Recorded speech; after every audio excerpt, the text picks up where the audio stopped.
Assalomu alaykum hurmatli tadbirkorlar. Mana orada ozgina bir tanaffus qilgandan keyin yana video darsligimizni davom ettiramiz.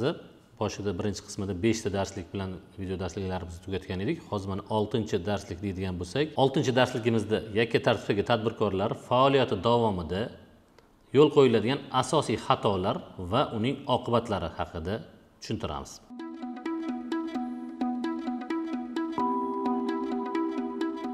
O'tgan darslarimizda aytib o'tganimizdek, yakka tartibdagi tadbirkor bu yuridik shaxs tashkil etmasdan tadbirkorlik faoliyatini amalga oshiruvchi jismoniy shaxs hisoblanadi. Ya'ni yakka tartibdagi tadbirkor bu jismoniy shaxsligicha qoladi. Lekin soliq majburiyatlarini bajarishda javobgarlik masalasi yuridik shaxs bilan deyarli bir xil belgilangan. Endi yakka tartibdagi tadbirkor ishlash tartibi qanaqa? O'tgan safar aytib o'tdik. Bu narsani ham darslarimizda tadbirkorlik faoliyatini ochilishidan yana boshlab beradigan bo'lsak, qisqa formatda yakka tartibdagi tadbirkor sifatida ro'yxatdan o'tish uchun yagona darajadan, ya'ni Davlat xizmatlari markazidan borib guvohnoma olasiz. Ro'yxatdan o'tib 1 oylik minimal to'lovi bor, qat'iy solig'i, deylik chakana savdo bo'ladigan bo'lsa, Toshkent shahar bo'yicha 750 ming so'm pulni to'lab faoliyatingizni boshlaysiz. Yakka tartibdagi tadbirkor sifatida guvohnomani olgandan keyin tadbirkorlarimiz ko'pchilik nima qilishyapti? Borishadi, deylik o'sha do'kon bo'ladigan bo'lsa, do'konda o'zini shaxsiy puliga bozordan tovarlarni olib kelib to'ldirib qo'yishadi-da, ishlashni boshlaverishadi, bemalol savdo qilaverishadi. Eng birinchi xato shuni o'zida boshlanadi. Qoidasi bo'yicha siz har bir sotadigan mahsulotingiz tadbirkorlik faoliyatingizga kirim qilingan bo'lishi kerak. Naqdga qo'ygan narsangiz bo'lsa ham uni akt priyon передача deymiz, ya'ni topshirish qabul qilish dalolatnomasi bo'yicha kirim qilib qo'yishingiz kerak bo'ladi. Eng birinchi masala faqatgina kirim qilingan tovarlarni sotishingiz kerak. Kirim qilinmagan tovarlarni sotishingiz bu birinchi xato. Keyingi masala juda ham ko'pchilik tadbirkorlarimiz aytishadi, "Men kassa apparat ishlatishim kerakmi? Menga ham kassa apparat majburiymi yoki terminal qo'llash majburiymi?" deyiladi. Bitta umumiy qoida. Aholi bilan pullik xizmat ko'rsatuvchi tadbirkorlik subyektlari kassa apparat va to'lov terminali orqali xizmat ko'rsatishlari shart va majbur. Bu narsani unutmanglar. Qaysi yo'nalishda, qaysi faoliyat turi bo'yicha yakka tartibdagi tadbirkorlik faoliyatini qilsanglar ham kassa apparat qo'llashga majbursizlar, to'lov terminali orqali hisob-kitob qilishga majbursizlar. Bu narsa aniq qoida. Bu narsaga e'tibor bermaslik yana bir xato hisoblanadi. Chunki bu narsalarni hozir aytib o'tmasak, ertaga soliq organi kelganda javobgarlikka tortish masalasi ko'riladi va unda ularning bitta gapi bor. Qonunni bilmaslik javobgarlikdan ozod qilmaydi. Shuning uchun faoliyatinglarni boshlashinglar bilan jarimali holatga tushib qolmaslik uchun bu narsalarni bilib qo'yganinglar afzal bo'ladi. Endi tadbirkorlik faoliyatinglarni ochdinglar, guvohnomalarni oldinglar, borib do'koninglar agar uylardan ochgan bo'lsangiz, uylarda o'zingizga tegishli bo'lsa, o'zinglarniki yoki biror bir kimsadan ijaraga olgan bo'lsangiz, ijara shartnomasini tuzasizlar, bankdan hisob raqam ochasiz, kassa apparat olasiz yoki virtual kassa o'rnatasiz onlayn hamda to'lov terminal bilan xizmat ko'rsatish uchun imni terminal olasiz. Har bir naqd pul tushumini onlayn kassa apparatdan o'tkazishingiz kerak. Har bir to'lov terminali orqali ko'rsatilgan xizmatni terminal agar onlayn kassa apparatdan bo'lmasa, uni ham o'sha onlayn kassa apparat orqali o'tkazishingiz kerak bo'ladi. Bu birinchi qoida. Ikkinchi qoidasi har bir inkassa qilingan pul, ya'ni kassa apparatdan o'tkazilgan pul bankka topshirilishi shart. Juda ko'pchiligimiz aytamiz, nimaga bankka topshirishim kerak? Bu meni pulim-ku degan holat bo'ladi. Sizni pulingizligicha qoladi. Bankka topshiradigan pulingizni siz davlatga berib yubormayapsiz, birovga berib yubormayapsiz. Sizni bankdagi cho'nchagingiz bo'ladi. O'sha bankdagi cho'nchagingizga qo'yib turibdi xolos. Siz u pulni bemalol u yoki bu tovar uchun chiqarib olishingiz mumkin bo'ladi va u tovarni o'zingiz olib kelib turib yana sotsangiz bo'ladi. Shuning uchun pulni bankka topshirishda juda ko'pchiligimiz pul mendan chiqib ketyapti, davlatga topshirishim kerak ekan degan narsa bo'lib qoladi. Davlatga topshirmayapsizlar. Bu narsaga aniq e'tibor berib qo'yinglar. Endi yana bitta holat, ko'pchiligimizni kassa apparat qo'llamasligimizni yoki kassa apparat olib qo'ydikda bemalol qo'llamasdan savdo qilaveramiz. Bu savdo qoidasini buzish hisoblanadi. Har bir hisob-kitob, har bir tovar yoki xizmat sotilishida, pulli xizmat ko'rsatilishida siz terminal orqali yoki kassa orqali chek berganingizdan keyin chekni to'lagan odamning qo'liga berishingiz kerak va pulni topshirishingiz kerak bo'ladi bankka. Bankka topshirgan pulingiz bu sizniki bo'ladi. Xohlasangiz unga yana keyingi tovarni sotib olib faoliyatingizga olib kelib, yana do'koningizga olib kelib sotishingiz mumkin. Xohlasangiz bankka borib u pulni shunchaki bu meni pulim deb yechib olsangiz ham bo'ladi. O'shaning uchun pulni bankka qo'yib olma, davlatga ketib qoldi degan tushuncha bo'lishi kerak emas. Endi keyingisida o'sha hozir aytganimdek ko'pchilik kassa apparatiga urmaymiz, nima bo'lardi deymiz. Kassa apparatiga urmasligimiz savdo qoidasini buzish hisoblanadi va to'lov terminali yoki o'sha kassa apparatiga urmaslik holati yoki terminalga xizmat ko'rsatuvchi отказ qilishimiz 5 million so'm jarimaga olib keladi. Shuning uchun shu xatolarimizdan bittasi kassa apparatiga urmasligimiz bo'ladigan bo'lsa, buni moliyaviy oqibati jarima bilan tugaydi. Yaxshiki, agar faqatgina jarima bilan tugasa, boyga aytib o'tganimizdek yo'l qo'yilayotgan kamchiliklardan bittasi naqdga olib kelib qo'ygan tovarlaringiz bo'lsa, buni kirim qilmagan bo'lsangiz yoki перечислениyaga sotib olmagansiz yoki aynan tadbirkorlik faoliyatingiz uchun akt priем передача deymiz, qabul qilish va topshirish dalolatnomasi bilan tadbirkorlik faoliyatimga qabul qildim deb ro'yxatga olib qo'yib qo'ymagan bo'lsangiz, bu soliq nuqtai nazaridan ham, buxgalteriya nuqtai nazaridan ham kirim qilinmagan tovarlarni sotish deb talqin qilinadi va sizni o'sha yerdagi tovarlaringizni qiymatidan kelib chiqib turib 20% jarima qo'llaniladi. Deylik, do'koningizga 100 millionlik naqd mol olib kelib qo'ydingiz. Tekshiruvchi kelib qolgan paytda hujjatlarini bilan ko'rsatib bera olmadingiz, kirim qilinganlik asosi yo'q. Demak, 100 millionlik tovaringizga nisbatan 20 million so'm jarima to'laysiz. Kassaga urmaganligingiz uchun 5 million so'm jarima to'laysiz. Aynan shu qilinayotgan xatolar orqali siz hali boshlamagan yoki endigina boshlagan faoliyatingizdan ko'plab jarimalar kelib chiqadi. Bu holatda soliqchilarni ayblamaslik uchun biz o'zimiz qilayotgan faoliyatimizni oldindan qaysi tartibda ishlashimiz to'g'ri bo'lishini bilgan holda ish yuritishimiz o'zimiz uchun ham yaxshiroq bo'ladi. Bugungi darsimizning birinchi qismida ko'rilgan masalalar aynan tadbirkorlik faoliyatini endi boshlayotganlar uchun taalluqli bo'ladi deb hisoblaydigan bo'lsak, endi tadbirkorlik faoliyatini yuritib kelayotganlar, men hozirgi bundan oldingi aytgan gaplarimizdan hammasini bilamiz deydiganlar uchun yana qo'shimcha sifatida boshqa kamchiliklarni aytib o'tamiz.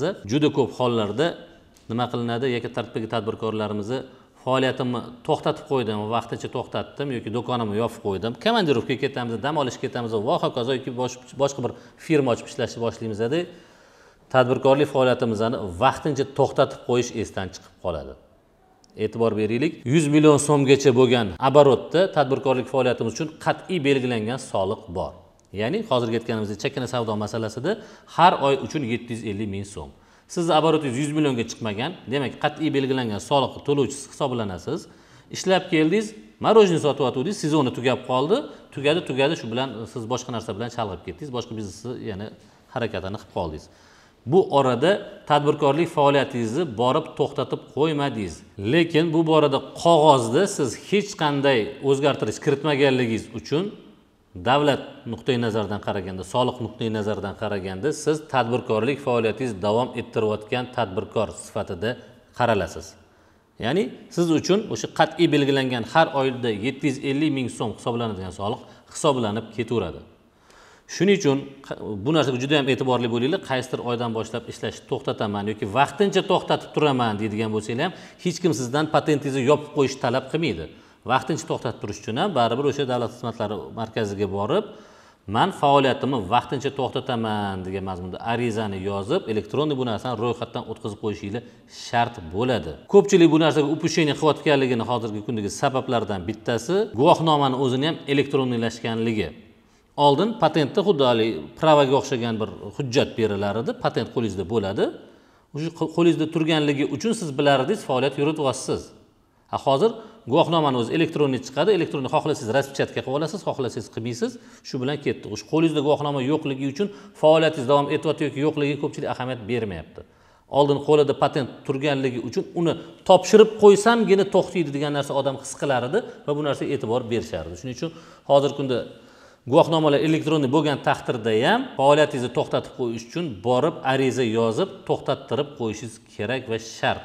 Iloji bo'lsa siz o'sha faoliyatingizni vaqtinchalik to'xtatib turish bo'yicha arizangizni olib qolganligi haqida ikkinchi nusxasiga qo'l qo'ydirib, uni o'zingizni saqlab qo'ying. Mabodo o'sha yerdagi biron bir xodim qaysidir sabablarga oqibatlar bilan bir chalg'ib u narsani to'xtatish uchun kiritmay qolgan bo'lsa, sizni qo'lingizda to'xtatish uchun topshirilgan arizangiz ertaga qo'shimcha hisoblanadigan soliqlardan sizni himoya qilib qoladi. Asosiy davom ettirilib ketayotgan faoliyatda yo'l qo'yilayotgan xatolardan yana bittasi shuki, faoliyatni vaqtincha to'xtatib qo'yilmaydi sezonniy bo'lsa ham. Ana o'shaning oqibatida juda ham ko'p murojaatlarda shunaqa holat keladi. 2 yil, 3 yildan beri qolib ketgan ekan, patentim osilib qolib ketgan ekan, shu paytgacha kelib 8 million, 10 million so'm hisoblavardi, qanaqa qilib to'g'irlayman? To'g'irlab bo'lmaydi, to'lab to'g'irlasa bo'ladi. Chunki o'zimiz yo'l qo'ygan xato. Keyingi xatolardan bittasi hozirgi kunda hammamiz bilamiz, tadbirkorlik faoliyatimizda 100 million so'mgacha qat'iy belgilangan soliq, ya'ni shu hozir chakana savdo bilan keladigan bo'lsak, oborotimiz 100 million so'mga chiqquncha 750 ming so'm har oy to'lov amalga oshirib boramiz. 100 millionga yetgandan keyin va undan 1 milliardga chiqqunicha faoliyatimizdan, ya'ni oborotimizdan 4% aylanmadan soliq to'laymiz. Endi agar 2 oyda 100 millionga chiqib qolsak-chi degan savol bo'ladi. Birinchi oy 50 million, ikkinchi oy 60 million bo'ldi. 2 oyda 100 milliondan oshib ketdi. Demak, 750 mingdan 1,5 million bilan qutuldim. Keyingi oydan boshlab 4 million 4% to'layotganman deb o'ylashadi, lekin unaqa emas. Bu holatda 2 oy ichida 100 millionga yetmagan bo'lsa, siz to'lagan o'sha 750 ming so'mdan to'lagan 1,5 million so'm qat'iy belgilangan solig'ingizni hisobga olgan holda 4% ham qo'shib to'lab qo'yishingiz kerak bo'ladi. Ko'pchiligimizda ana bunga ham e'tibor bermasdan 100 milliondan oshib ketsa ham qat'iy belgilangan soliq to'lab o'tiraveramiz. 300, 400, 500 million bo'lib ketib qolgan bo'ladi. Oxir oqibat soliq organidan talabnoma keladi. Deylik 500 million bo'lib ketgan bo'lsa, 500 milliondan 4%imiz 20 million bo'ladi. Biza 750 ming so'mdan to'lab kelayotgan bo'lamiz. U misol uchun 10 oyda 20 o'sha 500 millionga chiqargan bo'lsak ham 750 ming so'mdan so'laganimizda 7,5 million bo'ladi-da. Soliq organi keyin 13 million so'm to'lab qo'ygan deb talabnoma berganda hammamiz ko'zimizga yo'q joydan 13 million paydo bo'lib qoldi deb ko'rinadi va bu narsani to'lash hammamizga og'irlik qiladi.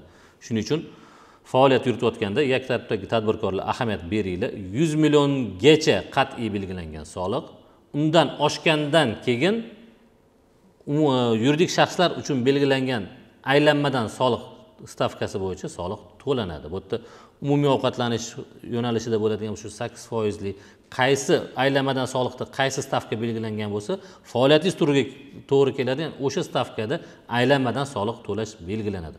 100 milliongacha o'tganida yetmagan bo'lsa, yetkazib qo'yib, babu to'lab qo'yiladi. Ana undan keyingi holat 1 milliarddan oshsa, 1 milliardgacha o'sha aylanmadan soliq to'lovchisi bo'lib qolaveradi yoki tarafdagi tadbirkorlar va 1 milliarddan oshgandan keyingi oydan boshlab, boyagi 100 milliondan farqli tomoni 1 milliarddan oshgan oydan keyingi oydan boshlab qo'shilgan qiymat solig'iga o'tadi va siz qo'shilgan qiymat solig'i to'lovchisi sifatida har bir aylanmangizdan 15% lik qo'shilgan qiymat solig'ini to'lashingiz kerak bo'ladi va bunda sizda o'sha qo'shilgan qiymat solig'i bilan olingan tovarlaringizni ichidagi qo'shilgan qiymat solig'ini hisobga olish, zachotga olish huquqi bor bo'ladi. Bu narsaga e'tibor berib qo'yishimiz kerak. Qo'shilgan qiymat solig'iga o'tishda albatta qo'shilgan qiymat solig'iga o'taman degan ariza bilan o'sha NDS to'lovchi sifatida NDS to'lovchi kalitini ham olib qo'yishingiz kerak bo'ladi. Bu narsalarga e'tibor bermaslik ertaga sizda NDS bo'yicha kalitni olmaganingizdan keyin deyarli aylanmadan 15% lik stavkada qo'shilgan qiymat solig'i to'lashingizga to'g'ri kelib qoladi. Bu narsaga ham shuning uchun hushyor bo'lish kerak. Mavzuyimizga taalluqli sizlarga ma'lum qilinishi lozim bo'lgan kamchiliklardan oxirgisi bu aylanmadan soliq to'lashdan qo'shilgan qiymat solig'i to'lashga o'tishdagi hisob-kitobning xatoligi. Ya'ni qaysi ma'noda? Agar tadbirkorlik faoliyatimiz yil davomida, yil o'rtasida iyul, avgust yoki oktyabr oyida ochilgan bo'lsa ham 1 milliardgacha bo'lgan hisob-kitob qanaqa hisoblanadi degan narsada ko'pchilik e'tibor bermaydi. Ya'ni misol uchun oktyabr oyida ochilgan yoki tartibdagi tadbirkor qat'iy belgilangan soliqdan boshladi, oboroti zo'r, yangi yil uchun yaxshi bir savdo qilmoqchi mo'ljalda oktyabr, noyabr, dekabr oylarida 500 yoki 600 million savdo qildi. Hammamiz bilamiz uni 100 milliondan oshgandan keyin 4% lik to'lovimiz, aylanmadan soliq to'lovimiz bor. Uni hammasini to'ladik. 600 milliondan kelib chiqib o'sha 24 million chiqdi solig'imiz. Uni ham to'ladik. Hech qanaqa e'tiroz yo'q. Yanvarga o'tganimizda bizda nima qoladi? Oborotim 1 milliarddan oshmadi o'tgan yili. Shuning uchun men hali ham aylanmadan soliq to'lovchisiman degan tushuncha bilan yanvardan boshlab qilinadigan savdoda ham aylanmadan soliq hisob-kitobidan kelib chiqib turib savdo qilaverishadi. Buni xato tomoni shundaki, yillik yarimidan yoki yil o'rtasida ochilgan korxonalar yil oxirigacha bo'lgan kunlar soniga qarab turib qilingan savdo aylanmasi bir yil uchun koeffitsient sifatida hisoblaganda 1 milliarddan oshadigan bo'lsa, keyingi yildan boshlab qo'shilgan qiymat soliq to'lovchisi bo'ladi. Endi buni o'zbekchasiga tushuntirib beraman. Hozir bir mutaxassis sifatida gapirilgan bo'lsa, deylik, o'sha oktyabrda ochgan korxonamiz har oy 100 million so'm оборот qildi. 100 million, 300 million bo'ldi. 4% to'lovni to'ladik. 12 million so'm aylanmadan solig'imizni to'ladik. Nazarimizda 1 milliarddan oshmadik, tabiiy holat. Keyingi oydan, yanvardan boshlab yana aylanmadan soliq to'lovchisiman deb o'tiribmiz. Boyga aytganimdek, ochilgan kundan boshlab yil oxirigacha bo'lgan tovar aylanmani 1 yil uchun hisoblanadigan tovar aylanma bo'yicha koeffitsiyentni qanaqa hisoblaymiz? 3 oyda 300 million qilingan bo'lsa, demak, uni 12 oyga hisoblaydigan bo'lsak, 1 milliard 200 million deb qabul qilinadi. Ya'ni 12 oylik koeffitsiyentga uradigan bo'lsak, bizani tovar aylanmamiz 1 milliarddan oshib ketar ekan degan hisob-kitob bilan biz yanvar oyidan boshlab qo'shilgan qiymat soliq to'lovchisi bo'lamiz. Mana shu narsaga qat'iy e'tibor berib qo'yinglar. Yana ham soddaroq tushuntirganda, bir oyda dekabr oyini o'zida YTT ochdingiz, dekabr oyini o'zida 100 million so'mgina оборот qildingiz. Keyingi oydan men aylanma o'sha 100 million so'm uchun 4 millioningizni to'ladingiz ham, yanvardan men hali ham aylanmadan deb o'ylamanglar. Chunki dekabr oyida 100 million bo'lsa, bir oyga 100 millioningiz 12 oyga 1 milliard 200 million so'm bo'ladi degan hisob-kitobdan olib 1 milliard 200 million so'm bu 1 milliarddan oshib ketganligidan kelib chiqib turib, yanvardan siz qo'shilgan qiymat solig'i to'lovchisi bo'lasiz. Xuddi shu tartib yana boshqachasiga hisoblab beraman. Iyul oyidan boshlab 6 oy hisob-kitob, 6 oy tadbirkorlik faoliyatini qildingiz. 6 oy davomida siz 1 milliarddan oshib ketsam, qo'shilgan qiymat solig'iga o'tib ketaman degan holatda ehtiyotini qilib, 700 millionga 800 million so'm tovar aylanma qildingiz. 4% to'lab keldingiz, 800 million so'm bilan tugatdingiz dekabr oyini. Iyul, avgust, sentyabr, oktyabr, noyabr, dekabr 800 million so'm aylanma qildingiz. Aylanmadan solig'ini to'lab keldingiz. Yanvardan boshlab siz qo'shilgan qiymat solig'iga o'tib ketasiz. Chunki 6 oyga 800 million, 12 oyga 1 milliard 600 million koeffitsiyentiga to'g'ri keladi. Demak, o'sha holatda siz 12 oy uchun hisob-kitob qiladigan bo'lsak, 1 milliard 600 million bo'lib ketishini hisob-kitobidan kelib chiqib, yanvardan boshlab qo'shilgan qiymat solig'i to'lovchisi bo'lasiz. Bu narsani unutmanglar, bu narsaga juda ham katta ahamiyat beringlar, chunki keyingi oydan ham men qo'shilgan qiymat solig'ida emas, aylanmadan soliqda o'tiribman deb turib, bemalol ko'pchilik 1 milliardgacha yangi yildan boshlab yana 1 milliardgacha оборот qilib qo'yishyapti. O'zligisini hisob-kitobligida, deylik 1 milliard оборот qilganda ham o'zligisini hisob-kitobligida 40 million to'lashim kerak deydi. Lekin soliq organi boyga aytgan rashyotdan kelib chiqib turib 150 million so'm qo'shilgan qiymat solig'i to'laysan degan talabni qo'yadi. Ya'ni shu 40 millioningiz ustiga yana 110 million so'm to'lab berishingiz kerak. Vaholanki siz qilayotgan savdongiz ichida bu darajada katta foyda ko'zda tutilmagan bo'lishi mumkin. Bu esa tadbirkorlik faoliyatingizni rivojlanishi boshlamasdan tugashiga olib kelib qo'yadi. Demak, bugungi darsimizning indallosini oladigan bo'lsak, yakka tartibdagi tadbirkorlarni yuqorida sanab o'tilgan kamchiliklaridan o'zimizni ehtiyot qilgan holda faoliyatimizni yuritadigan bo'lsak, faoliyatimiz doimo rivojlanib boradi. Jarimasiz, ortiqcha to'lovlarsiz bemalol faoliyatimiz gullab yashnashiga ham sabab bo'ladi. Biz ham sizlarning tadbirkorlik faoliyatingizning gullashini tarafdorimiz. Salomat bo'linglar.